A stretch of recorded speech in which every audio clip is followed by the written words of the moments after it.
രാഹുൽ, തലസ്ഥാനത്ത് കാര്യങ്ങൾ കൈവിട്ടു പോകുന്ന അവസ്ഥയാണോ? പറഞ്ഞോളൂ. മെയ്ബാൻ, കുളച്ചലിലേക്കുള്ള ബസ്സാണ് ഈ കാണുന്നത്. അത് സർവീസ് നടത്താൻ വേണ്ടി യാത്രക്കാരെ കയറ്റുകയായിരുന്നു. നെയ്യാറ്റിൻകര ഭാഗത്തേക്കുള്ള യാത്രക്കാർ എന്തായാലും ബസ്സിനുള്ളിലുണ്ട്. ആ ഘട്ടത്തിലാണ് ഈ സമരം നടത്തുന്നവർ ഇത്തരത്തിൽ സർവീസ് നടത്താനാകില്ല, ലൈറ്റുകൾ ഓഫ് ചെയ്യണം എന്ന് തുടങ്ങിയ ആവശ്യം അറിയിച്ചത്. എന്തായാലും ബസ് നിറയെ ആളുകളുണ്ട്. നമുക്ക് ദൃശ്യങ്ങളിൽ കാണാം. അവരെന്തായാലും പോകാനിരിക്കുകയാണ്.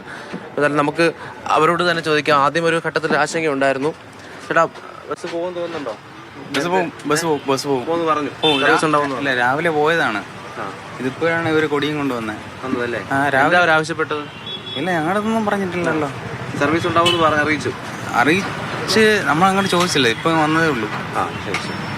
ചേട്ടാ, എവിടെ പോകാനാണ്? കൊറ്റാമ. ഈ സർവീസ് ഉണ്ടാവുമെന്ന് അറിയിച്ചിട്ടില്ലേ? അറിയിച്ചിട്ടുണ്ട്. സർവീസ് ഉണ്ടാവുമെന്ന് പ്രതീക്ഷിക്കുന്നത് അല്ലേ? രാവിലെ എത്തിയതാണോ? എങ്ങോട്ടാണ് പോകുന്നത്? ബാലരാമപുരത്തേക്കാണ്. രാവിലെ എത്തിയ ട്രെയിനിൽ വന്നതാണ്. സർവീസ് ഉണ്ടാവുമെന്നാണ് അറിയിച്ചത്? ഉണ്ടാവുന്ന അറിയിച്ചിട്ടാണ് ബാക്കിയുള്ളവരൊക്കെ. എത്ര സമയം കാത്തു നിന്നു? ഇല്ല, ഇപ്പൊ ഒരു 10 മിനിറ്റ് ആയിട്ടേ ഉള്ളൂ ട്രെയിനിൽ വന്ന് കയറിയിട്ട്. വേറെ ഉണ്ടാവുമെന്ന് പറഞ്ഞു. ഡ്രൈവറും കണ്ടക്ടറും പറഞ്ഞതിന്റെ അടിസ്ഥാനത്തിലാണ് കയറിയത്. പക്ഷെ അവരോട് സമരക്കാര് യാത്ര ചെയ്യുന്ന ആവശ്യപ്പെട്ടു എന്ന് തോന്നുന്നു. അതറിയില്ല, ഞങ്ങളെ കയറി. എന്നാലും ചേട്ടാ, സർവീസ് നടത്തരുതെന്ന് ആവശ്യപ്പെട്ടിട്ടുണ്ട്.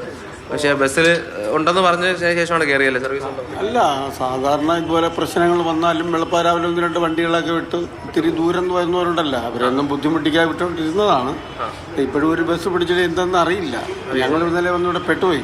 ഇപ്പോൾ രാത്രി 12 മണിക്ക് തന്നെ കുറച്ച് ആൾക്കാർ കൊടിയൊക്കെ വിളിച്ച് എന്നോടൊന്ന് കടകളൊക്കെ അടപ്പ്. എത്ര മണിക്ക് എടുക്കുമെന്നാണ് പറഞ്ഞത്? അത് പറഞ്ഞിട്ടില്ല. ഇപ്പം പിടിച്ചിട്ട് കുറച്ച് നേരമായി. എനിക്ക് പോവേണ്ട സ്ഥലത്തല്ല ഈ ബസ് പോകുന്നത്. ഇങ്ങനെ വഴിയിൽ ഇറങ്ങി കയറിയെങ്കിലും കൂട്ടുകാരെ വിളിച്ച് ബൈക്ക് വിളിച്ച് എത്തിക്കാനാണ്. പണിമുടക്ക് ബുദ്ധിമുട്ട് അല്ലെങ്കിൽ എല്ലാ പണിമുടക്കും കർത്താലും ജനത്തിന് ബുദ്ധിമുട്ട് തന്നെയല്ലോ. ഒരു ചായ പോലും കുടിക്കാൻ ഒക്കത്തില്ലല്ലോ. ഇതൊന്നും ഒരു കാലം തീരുന്ന പ്രശ്നമല്ലല്ലോ. ശരിയാണ്. ജോലി കഴിഞ്ഞ് എത്തിയാന്ന് തോന്നുന്നു. എങ്ങോട്ട് പോകാനാണ്? ഞാൻ ബസ് സർവീസ് ഉണ്ടാവുമെന്നാണ് പറഞ്ഞല്ലേ? ഞങ്ങൾ കുറച്ച് സമയം കൊണ്ട് ബസ്സിൽ നിൽക്കായിരുന്നു. ബസ്സൊന്നും ഇല്ലായിരുന്നു. ഇപ്പൊ ഈ ബസ് കൂടെ പിടിച്ചിട്ട് എത്ര സമയം കാത്തു നിന്നു? ഏതാണ്ട് ഒരു 3/4 മണിക്കൂറായി. അപ്പോൾ അങ്ങനെ തന്നെയാണ്. അതായത് ബസ്സിലേക്ക് കണ്ട ആളുകൾ പ്രവേശിച്ചുകൊണ്ടിരിക്കുകയാണ്. നിരവധി ആളുകൾ. കാരണം എനിക്ക് തോന്നുന്നത് കുറേ അധികം സമയത്തിന് ശേഷം 3 മണിക്കാണ് ഞാൻ ഇവിടെ വന്നത്. 3 മണിക്ക് ശേഷം ഇതുവരെ നെയ്യാറ്റിൻകരയ്ക്ക് ഒരു ബസ് അങ്ങോട്ട് പോയിട്ടില്ല. മന്ത്രി പറഞ്ഞത് ഇന്ന് ബസ് എടുക്കുമെന്നാണ്. 3 വണ്ടി പോലീസ് എടുക്കണം, എന്നിട്ട് ഇതുവരെ ബസ് എടുത്തിട്ടില്ല. മന്ത്രിയുടെ വാക്ക് വിശ്വസിച്ച് വന്നതാണ്. അല്ലെങ്കിൽ നാളെ ഇന്ന് ഇറങ്ങൂല. ഇന്ന് കഴിഞ്ഞിട്ട് ഡ്യൂട്ടി കഴിഞ്ഞ് ഇറങ്ങുള്ളൂ. ഞാൻ സ്പോർട്സ് കൗൺസിലാണ് ജോലി ചെയ്യുന്നത്. അപ്പോഴോ മന്ത്രി പറഞ്ഞിരുന്ന് ബസ് രാവിലെ കാണുമെന്ന്. വന്നപ്പോൾ 3 മണി തൊട്ട് ഇവിടെ കാത്തിരിക്കുന്നു. ഒരു ബസ് പോയിട്ടില്ല. ഈ ബസ്സിൽ ഇരിക്കുന്നുണ്ട്. ഇത് പോകുന്നതാണ് തോന്നണത്. എങ്ങനെ അറിയില്ല. കാത്തിരിപ്പിന്റെ ഒരു സമയം, അത് കാത്തിരിപ്പിന്റെ സമയം പറയുന്നുണ്ട്. എന്തായാലും ഈ പറഞ്ഞതുപോലെ ഇത് സമയം പറയുന്നുണ്ട്. അത് 3 മണി മുതൽ കാത്തു നിൽക്കാന്ന് പറഞ്ഞു. കണ്ണൂരിൽ നിന്ന് വരുവാണ്. പണിമുടക്കാണെന്ന് അറിയുന്ന ഇവിടെ ഉണ്ടാവുന്ന അത്ര പ്രതീക്ഷിച്ചില്ല. പിന്നെ ഇനിയിപ്പോ എങ്ങോട്ട് പോകാനാണ്? തൃപ്പരപ്പ് പോകേണ്ടത് കണ്ണൂരിൽ നിന്ന് വരുന്നതാണ്. ബസ്സിൽ നിന്ന് ഇറങ്ങുവാണോ?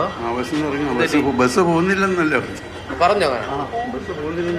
നിലവിൽ അത് യാത്രക്കാർ പറഞ്ഞതാണെന്ന് ഞാൻ വിശ്വസിക്കുന്നു. കാരണം ബസ്സിൽ ഇപ്പോഴും ആളുകളുണ്ട്. കാരണം നിരവധി ആളുകൾ, കാരണം 3 മണി തൊട്ടുള്ള കാത്തിരിപ്പിന് ശേഷം ആളുകൾ പ്രവേശിച്ചതാണ്. അത് അത്രമാത്രം ആളുകൾ പ്രതീക്ഷയോടെ ഇതിനകത്ത് ഇരിപ്പുണ്ട്. ഇത് പോകും, കുളച്ചൽ ഭാഗത്തേക്ക് പോകുന്ന വാഹനമാണ്. 3 മണി.